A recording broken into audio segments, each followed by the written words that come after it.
दोस्तों नमस्कार, स्वागत है आपका आपके अपने चैनल पर। मैं रत्नेश हूँ। हमारे साथ हमारे सहयोगी और ब्रेकिंग बिहार के पत्रकार सुमन जी जुड़ गए हैं। दरअसल मामला है राज्यसभा की सीट को लेकर। राज्यसभा बिहार में 5 सीटें राज्यसभा की खाली हो गई हैं और इन सीटों पर चुनाव होने वाले हैं, जिसके लिए नाम फाइनल किए जाने हैं। लेकिन उससे पहले अगले 24 घंटे बिहार की राजनीति के लिए बेहद दिलचस्प है। उन विधायकों के पास लगातार संपर्क साधने की कोशिश की जा रही है कि जो 5 सीटें हैं वो एनडीए के पास रहें। उन विधायकों के पास भी फोन किए जा रहे हैं, जैसे संभावनाएं महागठबंधन की लग रही है कि ये विधायक हमारे संपर्क में रहेंगे तो शायद हमारे पास एक सीट राज्यसभा का आ जाएगा। तेजस्वी यादव ने कई बार दावे कर दिए हैं कि हमारी बातचीत चल रही है, एक अपना उम्मीदवार उतारेंगे। तो ऐसे में कौन कौन से वो नाम हैं, कौन कौन से वो व्यक्ति हैं जो राज्यसभा जा सकते हैं एनडीए की तरफ से, महागठबंधन से अगर जाएंगे तो क्या जो तेजस्वी यादव का नाम चल रहा है उस पर मुहर लगेगी। इन तमाम विषयों पर बातचीत करने के लिए सुमन जी आपका बहुत स्वागत है। रत्नेश जी धन्यवाद आपका। पहले तो यही बताइए कि ये राज्यसभा की 5 सीटें हैं, विधायकों के पास क्या फोन जाने शुरू हो चुके हैं क्या?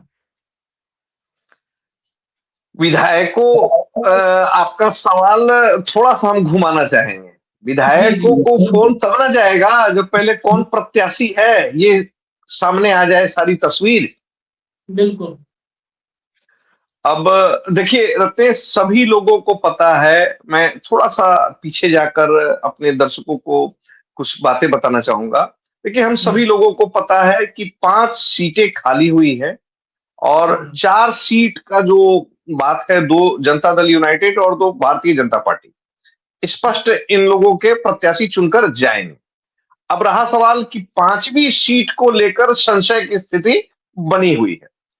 तो आप देख रहे होंगे कि कल से जिस प्रकार से नेता प्रतिपक्ष तेजस्वी यादव का नाम सामने आ रहा है। देखिए रत्नेश जी, मैं सिरे से इस खबर को खारिज करता हूं,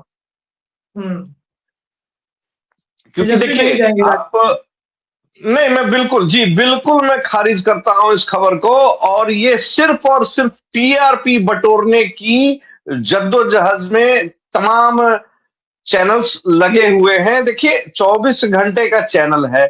अब दर्शकों को उलझा कर रखना है, कुछ ना कुछ नया परोसते रहना है दर्शकों के सामने। इसकी भी एक लत लग गई है लोगों को।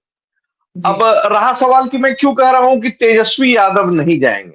देखिए, तेजस्वी यादव के नहीं जाने के पीछे की वजह है कि भारतीय जनता पार्टी और जनता दल यूनाइटेड का अगर कोई कैंडिडेट रहता है या लोजपा का कोई कैंडिडेट रहता है 5वां, तो उसको 3 सीट की आवश्यकता, यानी 3 वोट की आवश्यकता पड़ेगी। 41 वोट पर होता है, 38 वोट इन लोगों के पास एक्स्ट्रा निकल कर आता है। और महागठबंधन जिसमें आरजेडी, वाम दल और कांग्रेस वगैरह है, इन लोगों को 6 सीटों की आवश्यकता पड़ेगी। अब जरूरत और मदद किससे लेना है, तो एआईएम से। आपको याद होना चाहिए विधानसभा चुनाव से पहले की वो तस्वीर, जब अख्तरुल इमाम और राणा रंजीत जो कि एआईएम के नेता हैं, और बिहार विधानसभा 2025 में एआईएम ने सबसे पहला प्रत्याशी घोषित किया था राणा रंजीत को। ये लोग आरजेडी के दरवाजे पर इधर से उधर घूम रहे थे, कोई उनसे बात करने वाला नहीं था। वो तेजस्वी से चाहते थे बात करके अपने लिए मतलब गठबंधन में जगह बनाना। तो जिस तरीके से एआईएम के लोगों को बेइज्जत किया गया था या उनको नजरअंदाज किया गया था, आप दोनों अपने हिसाब से शब्द है, अलग अलग शब्द है, आप अपने हिसाब से चूज कर सकते हैं। तो इन बातों को वो भूले नहीं है। दूसरी बात देखिए, ये 5वीं सीट जो है ना, ये जहां स्पष्ट बहुमत नहीं होता है रत्नेश जी, वहां प्रलोभन, खरीद बिक्री या अन्य कई सारी चीजें जो है शामिल हो जाती है। तो अभी जिस प्रकार से राष्ट्रीय जनता दल और तेजस्वी यादव की स्थिति है, तेजस्वी यादव अगर गलती से मान लीजिए कि खड़े हो गए और हार गए, आप समझिए कि उनकी कितनी बेइज्जती हो जाएगी। बिल्कुल बिल्कुल बिल्कुल। कि तेजस्वी यादव अपने राज्यसभा, बिहार में वैसे ही उनका स्थिति उनके पार्टी का ठीक नहीं चल रहा है, और अगर जी राष्ट्रीय स्तर पर बिल्कुल जाकर हारेंगे तो भन पिट जाएगी जी उनकी। भग पिट जाएगी। जी, यही मैं कह रहा हूं। तो इसलिए तेजस्वी यादव को देखिए, तेजस्वी यादव का समय खराब रहा, सही ढंग से उन लोगों की बातें नहीं हो पाई, वरना तेजस्वी यादव इतने बच्चे भी नहीं हैं, इतने नादान भी नहीं हैं, उनके साथ भी थिंक टैंक है। ठीक है, वो थिंक टैंक 2025 बिहार विधानसभा चुनाव में फेल कर गया, लेकिन तेजस्वी ऐसी भूल नहीं करेंगे। दूसरी बात, तेजस्वी चाहेंगे, एआईएम भी चाह रहा है कि किसी मुस्लिम को आगे करना, लेकिन सिर्फ मुस्लिम को आगे करना की बात नहीं होगी। या तो मुस्लिम को आगे किया जाएगा या किसी पिछड़े या सवर्ण को किया जाएगा, लेकिन ऐसे व्यक्ति को आगे किया जाएगा जो धन कुबेर हो। ठीक है ना? धन कुबेर की जरूरत पड़ेगी अतिरिक्त सीटों के लिए। जी, जो जो हर चीज से देखिए, जो हर चीज से मजबूत हो। अब रहा सवाल इधर में, अगर हम आके बात करते हैं, तो जैसा कि हमने आपको स्पष्ट कर दिया, तेजस्वी यादव तो बिल्कुल, आप रत्नेश मेरी बात को गांठ मान लें कि तेजस्वी यादव चुनाव नहीं लड़ने जा रहे हैं राज्यसभा का 5वें कैंडिडेट के तौर पर।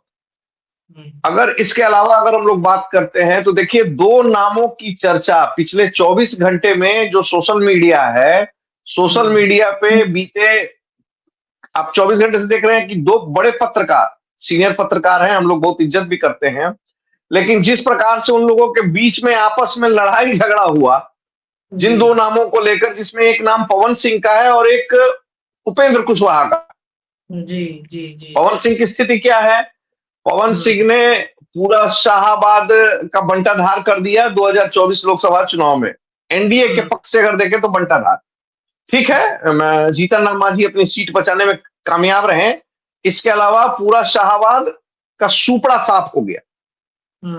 हालांकि इसके बाद एक गाना भी बजता है कि मोदी और नीतीश जी के जोड़ी हिट हुई, ऐसा करके एक गाना भी आया था, जोड़ी मोदी और नीतीश के हिट हुई।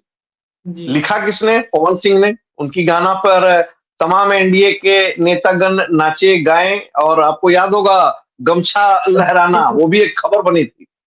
लेकिन मुझे जहां तक लगता है कि राजपूत जाति में पवन सिंह से योग्य बहुत अन्य नाम हैं, और भारतीय जनता पार्टी पवन सिंह को भी उतारना नहीं चाहेगी। हालांकि उनकी लोकप्रियता से इनकार बिल्कुल नहीं किया जा सकता है, लेकिन पवन सिंह के साथ में या उनके निजी जीवन में, उनके अगल बगल में भी काफी ऐसी सारी चीजें हैं जिनसे भारतीय जनता पार्टी असहज महसूस करेगी। एक नंबर बात। दूसरी नंबर बात आते हैं, अगर हम लोग उपेंद्र कुशवाहा की बात करते हैं, तो उपेंद्र कुशवाहा, आप रत्नेश जी बताइए मुझे, उनके विधायक जीतते हैं जिनमें एक उनकी धर्मपत्नी है स्नेहलता कुशवाहा जी। उसके बाद में मंत्री बनाने की बारी आई तो उन्होंने अपने सुपुत्र दीपक प्रकाश जी को बनाया, जो किसी सदन के सदस्य नहीं है। 6 महीने की बाध्यता है, उनको भी एमएलसी बनाना होगा, नहीं तो मंत्री पद चला जाएगा। अब आप हमको बताइए कि पुत्र जो है किसी सदन का सदस्य नहीं है, मंत्री बन गया, पत्नी आपकी विधायक बन ही गई, अब आपको राज्यसभा चाहिए, तो बिहार का बाकी कुशवाहा जो है आपके नाम से ताली बजाने के लिए पैदा लिया है क्या? बाकी कुशवाहा आपके नाम से ताली बजाने के लिए पैदा लिया है, उसका अपना कोई इच्छा नहीं है और कोई योग्य व्यक्ति नहीं है। इसीलिए मेरा अपना व्यक्तिगत मत है कि उपेंद्र कुशवाहा भी नहीं जाएंगे भारतीय जनता पार्टी की तरफ से, और अगर इन दोनों नाम में से एक नाम भी गया राज्यसभा में, तो आप मान के चलिए कि बिहार भाजपा, जो आज तक 1990 के दशक से लेकर आज तक ढुलमुल रवैया अपनाया और सर्व समाज में अपनी जगह नहीं बना पाया, तो माना जाएगा कि इस बार भी बिहार भाजपा सिर्फ और सिर्फ नीतीश कुमार की बैसाखी पर रहकर सब समाज में घुसना चाहता है, पूरी तरीके से फॉरवर्ड की पार्टी बनकर रहना चाहता है। कौन होगा फिर? 2 नाम कौन हो सकते हैं भाजपा से? देखिए, मुझे जो लग रहा है कि भारतीय जनता पार्टी का एक चेहरा जो होगा वो सवर्ण बिरादरी से होगा, और एक चेहरा पिछड़ा जाति पिछड़े का हो सकता है। अब रहा सवाल सवर्ण की, अगर आप बात करते हैं, तो सवर्ण की बात अगर आप करते हैं, तो मुझे जो लग रहा है कि ऋतुराज सिन्हा या वर्तमान राष्ट्रीय अध्यक्ष, इन दोनों में से किसी एक को भारतीय जनता पार्टी भेजने का कार्य करेगी। जो जो मुझे लग रहा है। इसके अलावा बहुत सारे ऐसे नाम हैं रतेश जी, हम 2-3 नाम बोलकर अपने आप को हल्का नहीं बनाना चाहेंगे। देखिए जिस तरीके का भीड़ भाड़ हो रहा है ना, व्यूज कमाने के लिए बड़े बड़े नामों को सामने रख दिया जा रहा है। जो आदमी बोल रहा है उसको भी पता है। देखिए भारतीय जनता पार्टी बिल्कुल इस बार भी वैसा ही खेल करेगी जैसा नितिन नवीन को राष्ट्रीय अध्यक्ष बनाने के लिए किया। आपको भनक नहीं लगेगा, कोई पिछड़ा चेहरा भी दूसरा लाया जाएगा। सवर्ण चेहरे में आप समझ सकते हैं कि यूजीसी के बाद जिस तरह से भारतीय जनता पार्टी का व्यापक पैमाने पर विरोध हुआ, उस विरोध को भी भारतीय जनता पार्टी नजरअंदाज नहीं करेगी। तो भारतीय जनता पार्टी का तो कहानी हो गया। अब रहा सवाल, देखिए जेडीयू से कौन हो सकते जदयू हैं? की बात करते जदयू की बात करते हैं तो हरिवंश जी, और इसके अलावा भूतपूर्व मुख्यमंत्री कर्पूरी ठाकुर के पुत्र रामनाथ ठाकुर जी हैं। तो यहां पर एक और चर्चा भी कुछ चैनल्स के द्वारा चलाया जा रहा है कि नीतीश कुमार अपने सुपुत्र को भी भेज सकते हैं राज्यसभा में। इस नाम की भी चर्चा चल रही है, लेकिन उस पर मुझे नहीं लगता है कि नीतीश कुमार ऐसा कुछ करने वाले हैं। ये नाम की चर्चा भी सिर्फ चर्चा रहेगी। नीतीश कुमार की पार्टी से एक सीट आप मान के चलिए कि किसी न किसी पिछड़े को, अति पिछड़े को ही मुझे लगता है कि दिया जाएगा। एक नाम है मनीष वर्मा का, क्या उनके नाम पर मुहर लग सकती है? मनीष वर्मा जी, मैं उन्हीं पर रत्नेश जी आने वाला था। देखिए मनीष वर्मा जो है ना, वो रेगुलर भूंजा पार्टी के सदस्य नहीं है, बात समझिएगा। रेगुलर भूंजा पार्टी के सदस्य नहीं है। जो भूंजा पार्टी कहा जाता है, हम तो नहीं कहते हैं, बाकी लोग कहते हैं, तो उनका सुन सुन कर हम लोग भी बोलना चालू कर दिए हैं। तो रेगुलर भूंजा पार्टी के सदस्य है नहीं, और बाकी भूंजा पार्टी से इनकी दूरियां भी हैं। इस चीज को आप समझ लें। मनीष वर्मा, आपको याद होगा रत्नेश सदा का रोना, फिर रत्नेश सदा को सिंबल मिलना, फिर आनंद फानंद में मनीष वर्मा को आगे करना, जदयू के कई वरिष्ठ 1-2 सदस्यों को साइड कर देना। आपको याद है ना कि किस तरीके से मनीष वर्मा को अचानक से लास्ट में आगे किया गया था।